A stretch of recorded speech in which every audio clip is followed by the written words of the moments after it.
کل میں نے سوچا کہ میں بجٹ پہ سپیچ کروں، رات کو کچھ خاکہ بھی تیار کیا، لیکن آپ یقین کریں صبح دل نہیں کر رہا تھا کہ یہاں اس ایوان میں آ کے بات کی جائے۔ یہ حالات ہو گئے ہیں، اور یہ میرے حالات نہیں ہیں، یہ ڈیوائیڈ کے دونوں طرف یہ حالات ہیں، کیونکہ نشستن گفتن برخاستن یہ تہمت ویسے تو ماضی میں بھی ہر حکومت پہ ہر ایوان پہ لگتی رہی ہے، لیکن سچ یہ ہے کہ جتنا بے توقیر اس ایوان کو عمران خان صاحب کی حکومت کے دور میں کیا گیا، اس کی کوئی نظیر اس سے پہلے نہیں ملتی۔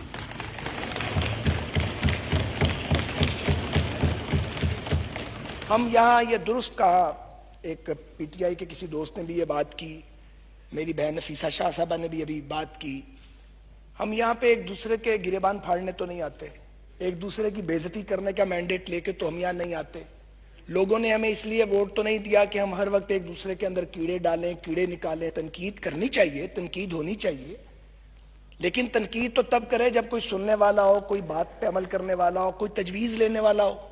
ایسا کوئی بندوبست یہاں موجود نہیں ہے۔ ٹھیک کہا ہے یہاں پہ نفیسہ شاہ صاحبہ نے کہ ایک ایسے وقت پہ جب ہم ایٹ وار ہیں، افواج کام کر رہی ہیں، جوڈیشری کام کر رہی ہے، ہیلتھ کیئر والے جو ہیں وہ دن رات کام کر رہے ہیں، ریسکیو والے، پولیس کام کر رہی ہے، آپ نے پارلیمنٹ کا لاک ڈاؤن کر دیا۔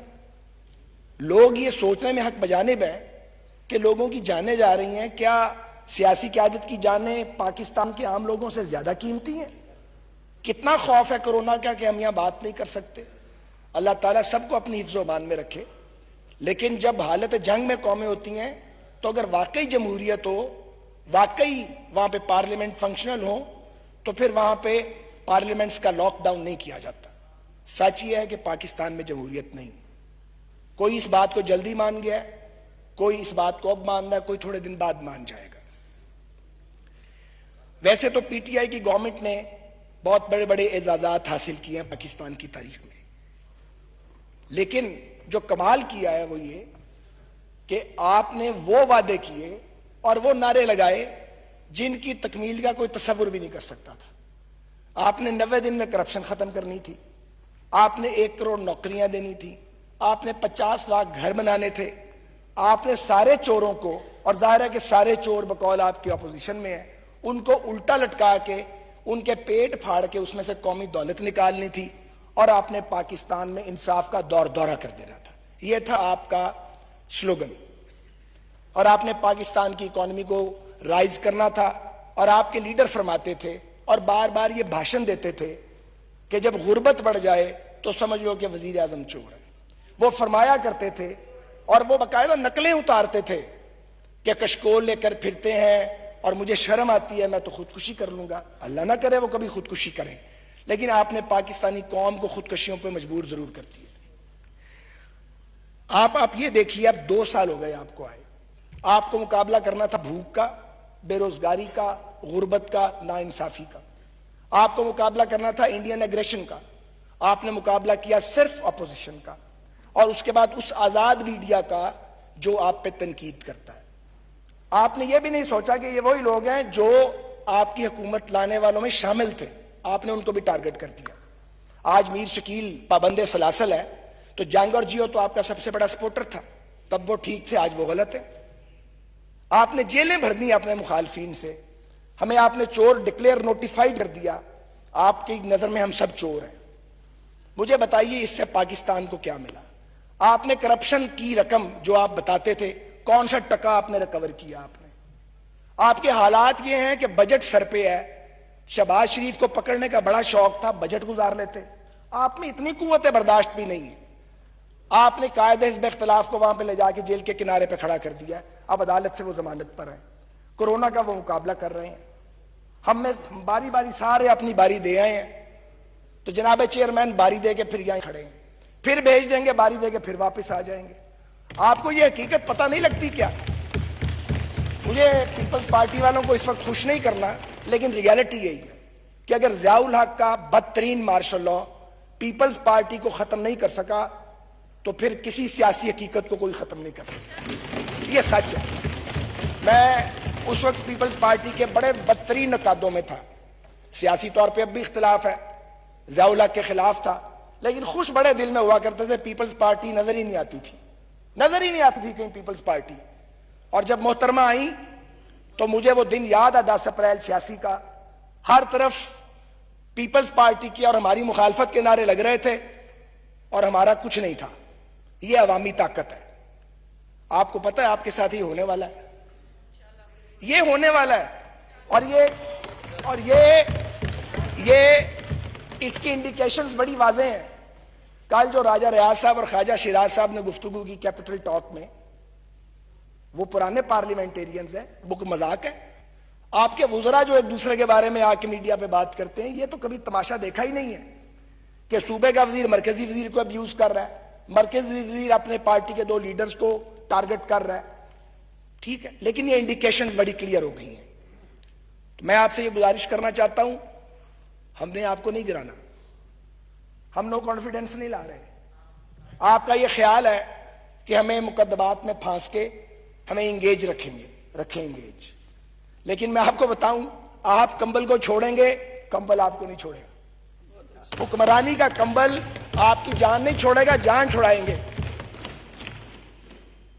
اور دوسری بات یہ اب سب پر آتی ہے کہ جتنی تذلیل ہم نے وزراء اعظم کی ہے، جو اس ملک میں فیشن ہے، وہ وقت آنے والا ہے کہ وزارت عظمیٰ دینے والے وزارت عظمیٰ لے کے پھریں گے، لینے والا کوئی نہیں ہوگا، کوئی نہیں ہوگا.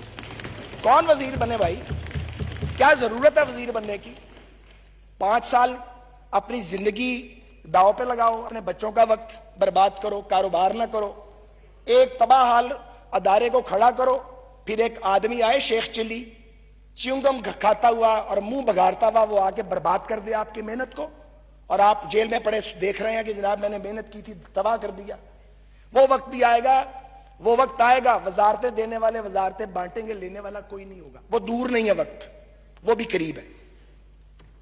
تو جناب گزارش یہ ہے کہ آج آپ مانے نہ مانے، بدقسمتی سے فال آف کشمیر ہو چکا ہے. اور آپ نے کیا کیا؟ وہ سرینا کے باہر ایک بورڈ لگا دیا ہوا جس پہ اس کو اتروائیں. اس بورڈ کو کیوں توہین کرتے ہو یار کشمیریوں کی؟ اتارو اس کو بھائی. یہ کیوں کرتے ہیں؟ جمعے کو 12 بجے دوپہر کو اکٹھے ہوں گے. یہ بھی نہیں سوچا کہ جمعے کو 12 بجے اکٹھے نہیں ہو سکتے، یہ 2-4 بار ہوگا پھر نہیں ہوگا. آپ کے ایڈوائزر کون ہے؟ کون آپ کو مشورے دیتا ہے؟ چائنیز نے نکیل ڈال دیا انڈینز کو. آپ نے کیا کیا ہے؟ فال آف کشمیر ہو چکا ہے، یہ ایک ریالٹی ہے، اور تاریخ میں یہ بوجھ آپ کے دور پہ رہے گا. آگے بڑھیے. ٹڈی دل آیا، کچھ چلا گیا، کچھ مر گیا، کچھ بریدنگ یہاں پہ ہوتی رہی. آپ لوگ سوئے رہے، آپ لوکسٹ کا مقابلہ ہی نہیں کر سکے، اربوں روپے کی فصلیں وہ اجاڑ گیا ہے، اور آپ نے سارا کام اب این ڈی ایم اے کے سپرد کر دیا ہے. پہلے آپ بحران کریٹ کرتے ہیں، کیونکہ بحران آتا ہے آپ کو پتہ ہی نہیں لگتا. آپ تو اپنے مخالفین کو جیلوں میں ٹھوسنے میں مصروف ہیں، اور ہم میں سے کون ہے جو آپ کا وکٹم نہیں ہے؟ آپ ہمیں وکٹم بنا لیتے، اس ملک کا ہی بھلا کر لیتے کچھ. آپ ٹڈی دل کا مقابلہ نہیں کر سکے. کورونا آ گیا، کورونا میں آپ نے کیا کیا؟ 8,000 روپے ٹیسٹ کی فیس ہے. جب ڈینگی نے حملہ کیا تھا اور آپ ہمیں ڈینگی کے تانے دیتے تھے، میں بڑے ادب سے عرض کروں، ہم نے 800 کا ٹیسٹ 90 روپے میں کیا تھا، اور 90 روپے کروایا تھا. وہ مزے کی بات ہے، آج بھی 90 روپے ہے. آپ کا 8,000 کا ٹیسٹ 80 روپے کا نہیں ہو سکتا تھا، مگر آپ کا 2,000 پہ آ سکتا تھا. آپ نے کوئی مینجمنٹ نہیں کی. لوگ ٹیسٹ کے لیے رولتے پھرتے ہیں، ہسپتال بھر چکے ہیں، آپ نے کوئی ایمرجنسی میئرز نہیں لیے. اوورسیز پاکستانی آپ کا ووٹ تھے زیادہ، آپ نے انہیں رول کے رکھ دیا ہے. لوگ سڑکوں پہ آ گئے ہیں، پی آئی اے تگنے کرائے لے رہا تھا، باقیوں کو تو چھوڑ دیں. آپ نے کوئی کریش پروگرام نہیں بنایا انہیں پاکستان واپس لانے کے لیے. آپ سوچیں آپ نے کیا کیا ہے. اس لیے کہ آپ کا فوکس نہیں ہے. یہ نہیں کہ آپ کر نہیں سکتے تھے، آپ کے پاس بہت سے تجربہ کار لوگ موجود ہیں، بڑے بڑے عمدہ لوگ بھی آپ کے پاس موجود ہیں، لرنڈ لوگ موجود ہیں. آپ نے ان کی صلاحیت سے کوئی فائدہ نہیں اٹھایا، کیونکہ آپ نے پورا زور، آپ کا بیانیہ یہ ہے کہ یہ سب چور ہیں. آپ کے نزدیک آپ کی اپنی جماعت پہ وہ محترم ہے جو آپ کے مخالفین کو ننگی گالیاں نکالتا ہے، اور جو آپ کو تلقین کرتا ہے کہ آپ سیٹلمنٹ کریں، ریزالو کریں، وہ آپ کو برا لگتا ہے. آپ سمجھتے ہیں ہمیں پتہ نہیں لگتا. ہماری بات آپ کو آتی ہے تو آپ کی بات ہمیں آتی ہے. ایک ہی برادری کے لوگ ہیں، کوئی باہر سے تو نہیں آئے ہوئے. آج سید خورشید شاہ مجھے آپ بتائیے, ہم ادھر بیٹھتے تھے, شاہ جی ادھر بیٹھتے تھے, کیا دور تھا, کیا خوبصورت طریقے سے باوقار انداز میں وہ اپوزیشن کرتے تھے. اس سینئر پولیٹیشین کو جیل میں ٹھوسا ہوا ہے, حمدہ شہباز جیل میں پڑا ہوا ہے, خواجہ آصف صاحب نیب کی پیشیاں بھگت رہے ہیں, جب سے پارلیمنٹری لیڈر بنے ہیں ان کی پیشیوں میں تیزی آ گئی ہے. رانا ثناء اللہ خان ایک جیل کاٹا ہے, دوسری جیل کے دہانے پہ کھڑا کیا ہوا ہے. آپ کو ملتا کیا اس سارے کام سے؟ آپ کیا خیال ہے یہ لوگ اپنا دین دھرم بدل لیں گے, اپنے موقف بدلیں گے؟ صرف آپ ایک نفرت پیدا کر رہے ہیں جو ہماری اولادوں تک جا رہی ہے. میں بتا رہا ہوں آپ کو, ہم نہیں دے رہے وہ نفرت, آپ اگلی نسل میں اس نفرت کو منتقل کر رہے ہیں. آپ سیاسی دشمنی کو, سیاسی اختلاف کو دشمنی میں آپ نے بدل ڈالا ہے. یہ پاکستان چکائے گا اس کی قیمت. آپ میں سے بہت سارے پالیٹکس میں نہیں ہوں گے, فارغ ہو گئے ہوں گے, ان کا نام ہی نہیں ہوگا سیاست میں, بہت سارے گھروں میں چلے گئے ہوں گے, مگر پاکستان اس کو بھگتے گا. معاف کر دیں پاکستان کو, معاف کر, رحم کریں اس ملک کے اوپر.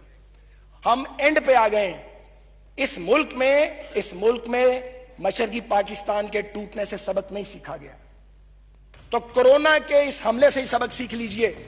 یہ کرونا کی جو ایک عذاب ہم پہ آیا ہے پوری دنیا پہ, اس کرونا کے اندر سے اپرچونٹی مل سکتی تھی. ہر مشکل میں ایک اپرچونٹی ہے, مگر آپ کے پاس وہ کیپیسٹی نہیں ہے. آپ تو بات چیت کرنے کی پوزیشن میں نہیں ہے. آپ اس پوزیشن میں نہیں ہیں کہ آپ اپوزیشن کے ساتھ قومی معاملات پہ گفتگو کر سکیں. 11 ووٹوں کی آپ کی حکومت ہے, وہ 11 بھی آپ کے اپنے ووٹ نہیں ہیں. آپ کو بھی پتا وہ ووٹ کہاں سے آئے ہوئے ہیں, اور ہمیں بھی پتا کہاں سے آئے ہوئے ہیں. کوئی 2/3 میجورٹی ہوتی ہے, تو 2/3 میجورٹی بھی نہیں چلی. 2/3 میجورٹی کا جو یہاں حشر ہوا تھا وہ بھی تاریخ کا حصہ ہے. آپ کس غلط فہمی کا شکار ہیں؟ میں آپ سے صرف یہ عرض کرنا چاہتا ہوں کہ فال آف کشمیر کے بعد فال آف اکانومی ہو چکا ہے. آج لوڈ شیڈنگ پھر شروع ہو چکی ہے, پیٹرول کے لیے لائنیں لگ رہی ہیں, آٹا چینی کا بحران پیدا ہو چکا ہے. مجھے بتائیے آپ پاکستان کو کدھر لے کے جا رہے ہیں؟ یہ آپ کا بجٹ, آپ میں 4 فگر صرف پڑھ دیتا ہوں. خوراک, فوڈ سیکیورٹی کے لیے اور ایگریکلچر کے لیے آپ نے 12 بلین رکھا ہے 2020 میں. ہم 2018 میں 31 ارب 18 کروڑ روپیہ خرچ کر چکے ہیں. آپ نے ہیلتھ پہ 20 بلین رکھا ہے, ہمارا 38 بلین تھا 2018 میں. آپ نے ایجوکیشن پہ, ہائر ایجوکیشن ڈال کے 94 بلین رکھا ہے. ہم 2 سال پہلے جب آخری بجٹ دیا 97 بلین پہ تھے. آپ کا پی ایس ٹی پی صرف 650 بلین کا ہے, ہمارا 1000 بلین کا پی ایس ٹی پی تھا 2018 میں. آپ نے ریلوے جس کے سپرد کی ہوئی ہے, آپ نے 40 بلین دیا ہے, ہم 87.5 ارب روپیہ دیا ہم نے ریلوے کو. یہ فگرز کی بات ہے, میں تو نہیں فگر لے کے آیا. آپ کا بجٹ خسارہ 7% ہے, ہمارا آخری خسارہ 4.9% تھا. ہم مان جاتے ہیں کہ ہم نے مصنوعی طور پہ روپے کی قیمت بڑھائی تھی, ہم نے مصنوعی طور پہ کاروبار کا پہیہ چلا دیا تھا, ہم نے مصنوعی طور پہ لوڈ شیڈنگ ختم کر دی تھی, ہم نے مصنوعی طور پہ سارے کام کیے ہوں گے. موٹر ویز بھی مصنوعی بنا دی ہوں گی, بٹ بن گئی تھی. ایئرپورٹ بھی بن گئے, ایکسپریس ویز بھی. آپ بھی مصنوعی طور پہ کچھ کر لیتے, آپ سے تو مصنوعی طور پہ بھی کچھ نہیں ہوا. آپ کے 2 سال میں آپ نے ہمارے 5 سال جتنا قرض لیا. ہمارا قرضہ تو لگا ہوا نظر آتا ہے, جگہ جگہ پہ اس کے آثار اور نشان ہیں. آپ نے یہ قرضہ لے کے کہاں رکھا ہے؟ اگر کل کسی نے آپ سے پوچھا رسیداں کڈو, حساب دیو, تو کیا کریں گے؟ تو پھر رسیدیں دکھانی پڑے گی نا, پھر حساب بھی دینا پڑے گا. تو یہ آپ کے حالات ہیں. میں آپ سے صرف یہ عرض کرنا چاہ رہا ہوں کہ 1 کروڑ گھر آپ نے کیا دینے تھے, اور 50 لاکھ نوکریاں کیا دینی تھی. ہزاروں بے گھر ہو چکے ہیں, لاکھوں بے روزگار ہو چکے ہیں. میں آپ سے صرف یہ کہنا چاہتا ہوں کہ جناب مہربانی کریں, پاکستان کے بارے میں اب بھی سوچ لیں. حکومتیں آتی جاتی رہتی ہیں, مجھے خود سمجھ نہیں آ رہی کہ اس کا سلوشن کیا ہے. اچھا آپ اس لیے خوش ہیں, میں نے ان کے ایک فیڈرل منسٹر کو سنا, ہمارے سوا کوئی آپشن نہیں ہے. یہ غلط فہمی نکال دیں, آپشن تو ہر وقت ہوتے ہیں, پر اس پر ایک مشکل ہے کہ آپ کے سوا جو آپشن ہو سکتا ہے ہم اویلیبل نہیں ہیں. اس بار مزے کی بات یہ ہے, آپ سمجھتے ہیں کہ آپ کے علاوہ آپشن نہیں ہے, یہ بھی اویلیبل نہیں ہے, ہم بھی اویلیبل نہیں ہیں. یہ بڑی خطرناک بات ہے, اور میں آپ کو عرض کر رہا ہوں, نہ چاہتے ہوئے یہ سچویشن پاکستان میں جمہوریت کو ڈیریل کر سکتی ہے. آپ ادھر لے کے جا رہے ہیں, اور بہتر یہ ہے کہ اگر آپ سے نہیں چلتا تو میں بڑے سافٹ ورڈز یوز کرتا ہوں, آپ این ڈی ایم اے کے سپرد کر دیں. نیشنل ڈیزاسٹر مینجمنٹ اتھارٹی کے سپرد کر دیں، کیونکہ وہ این ڈی ایم اے کے جو سربراہ ہیں میں انہیں ذاتی طور پہ جانتا ہوں. جنرل افضل بڑے محنتی آدمی ہیں، ایف ڈبلیو کے ڈی جی تھے، انہوں نے ایف ڈبلیو کو بہت اس کے لیے کام کیا. تو اگر بحران پیدا آپ نے کرنے ہیں اور ریزالو این ڈی ایم اے نے کرنا ہے تو آپ نظامی این ڈی ایم اے کے سپرد کر دیں. کیا تو ہوا ہی آپ نے، آپ ویسے بھی خود سپردگی کے عالم میں ہیں. تو یہ آپ کی اس وقت اسٹیٹ آف افیئرز ہے. ایک خطرہ موجود ہے، اس کی طرف بھی میری بہن اشارہ کر گئی. مجھے یہ لگتا ہے کہ اگر پاکستان کے یہ حالات رہے تو ریلیونٹ نہ آپ رہیں گے نہ ہم رہیں گے، اور ریلیونٹ شاید پاکستان کے ادارے بھی نہیں رہیں گے، کیونکہ انصاف دینے والے انصاف نہیں دے رہے، ملک کو تحفظ دینے والے تحفظ نہیں کر پا رہے، اور ملک جو چلانا چاہتے ہیں سول رولرز، ان سے ملک چل نہیں رہا. اپوزیشن کی کارکردگی بھی ماشاءاللہ ہم اکٹھے ہونے کی پوزیشن میں نہیں ہے. میں کوئی اپوزیشن کی بھی مدح سرائی نہیں کروں گا. تو یہ جدھر جا رہا ہے نا پاکستان، یہ اتنے خوفناک راستے پہ جا رہا ہے. مجھے ڈر ہے کہ کسی دن پاکستان کے کسی شہر کی ایک کچی آبادی سے چند 100 لڑکے نکلیں گے ڈنڈے لے کے، اور جو راستے میں آئے گا اس کو تہس نہس کر دیں گے، اور ان کے ماڈل کو اللہ نہ کرے فالو کریں گے. اور کچی آبادیوں کے بے روزگار لڑکے ڈنڈا بردار جن کے سائے ہوں گے ان کے نام پتہ نہیں ہوں گے، اور پھر پاکستان کو سنبھالنا بہت مشکل ہو جائے گا. کوئی ریلیونٹ نہیں رہے گا. اب بھی وقت ہے، تھوڑا سا وقت بچا ہوا ہے. پاکستان میں مقتدر طبقات کو اس پہ سوچنا چاہیے کیسے پاکستان کو جوڑا جا سکتا ہے. اگر ہم طاقت کے ارتکاز کی جنگ لڑتے رہے، اگر جوڈیشری، اسٹیبلشمنٹ، سیاسی جماعتیں، اپوزیشن، گورنمنٹ، ایون میڈیا، ہم سب یہ لڑائی لڑتے رہے کہ طاقتور کون ہوگا، تو کوئی طاقتور نہیں بچے گا. پھر سب کمزور ہو جائیں گے، سب لوزر ہوں گے. کوئی گینر نہیں ہوگا، کوئی پہلے لوزر ہوگا، کوئی بعد میں لوزر ہوگا. ہم سب لوزر ہوں گے. میں اپنی بات کو سمیٹتا ہوں یہ کہتے ہوئے کہ بجٹ جو آپ نے پیش کیا ہے، ہمارا اس پہ بالکل اس لیے اعتماد نہیں ہے کہ ہمیں معلوم ہے آپ منی بجٹ لانے والے، ہمیں معلوم ہے کہ آپ نے فگرز کو فج کیا ہے، ہمیں معلوم ہے کہ آپ نے اس میں کوئی انقلابی اقدامات نہیں کیے. کورونا کا عذاب ایک اپرچونٹی بن سکتا تھا، آپ یہ کیپیسٹی نہیں رکھتے. مگر خدا کے لیے ایک کام اب بھی کر لیں، جائیں اپنے لیڈر کو جا کے سمجھائیں یہ لڑائی جھگڑا دنگا، اپوزیشن کو گھسیٹنا، ڈریگ کرنا، مخالفین پہ پھپتیاں کسنا، بہتان لگانا، سندھ گورنمنٹ کو پین ڈاؤن کرنے کی کوشش کرنا، اپوزیشن کو باندھنے کی کوشش کرنا، مخالف جماعتوں کو انگیج کرنے کی کوشش کرنا کہ ان کو مقدمات میں الجھاؤ، اس سے ملک نہیں چلتے. پاکستان بہت بڑے کرائسس کا سامنا کر رہا ہے. معاشی بحران بھی ہے، معاشرت کا بحران بھی ہے، جمہوری بحران بھی ہے، اور آئینی بحران بھی ہے، انصاف کا بحران بھی ہے. جہاں سپریم کورٹ کے جج کو انصاف نہیں ملتا وہاں انصاف کس کو ملے گا؟ تو آپ پاکستان کو، اگر آپ کا نعرہ انصاف تھا، اگر آپ اس کو انصاف کی طرف لے جانا چاہتے ہیں تو پھر اپنا ظرف جو ہے اس کو ذرا بڑا کیجئے. اپنے مخالفین سے ابھی بھی بات کیجئے. پاکستان کے نام پر کوئی کسی کو کنسیشن نہیں چاہیے آپ سے، مگر پاکستان کے لوگوں کو کنسیشن چاہیے، پاکستان کے عام آدمی کو ریلیف چاہیے. ضروری ہے، لازم ہے، کوئی شارٹ کٹ نہیں ہے کہ آپ قوم کو جوڑنے کی کوشش کریں، ہم قوم کو جوڑنے کی کوشش کریں. جو لوگ قوم کو تقسیم کرنے کی کوشش کریں گے وہ ڈیوائیڈ کے اس پار ہوں یا اس پار، وہ اداروں میں موجود ہوں یا ایوان میں موجود ہوں، پاکستان کے دوست نہیں ہو سکتے. شکریہ. تھینک یو جی خالد صاحب.